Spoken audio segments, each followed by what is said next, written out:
এই মুহূর্তে আপনার মাথার ভেতর যে চিন্তাগুলো চলছে ওগুলো কি সত্যিই আপনার? মানুষ ভাবে তার মাথার ভেতরের ভয়, সন্দেহ, ওভার থিঙ্কিং সবই তার নিজের, কিন্তু বিজ্ঞান কি বলে জানেন?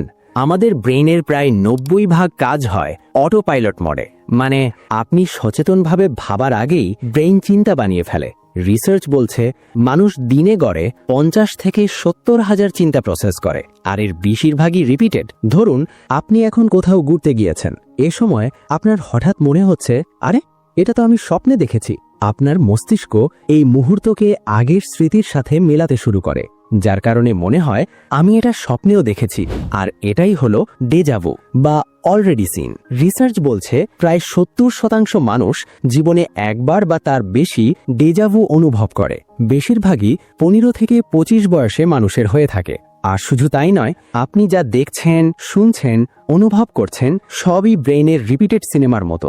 গতকাল যা চিন্তা করেছিলেন আজও আপনার ব্রেইন বারবার দেখাচ্ছে, আর এটাই মস্তিষ্কের রহস্যময় খেলা। তো আপনার সাথে কি এইরকম হয়েছে? অবশ্যই কমেন্টে জানাবেন।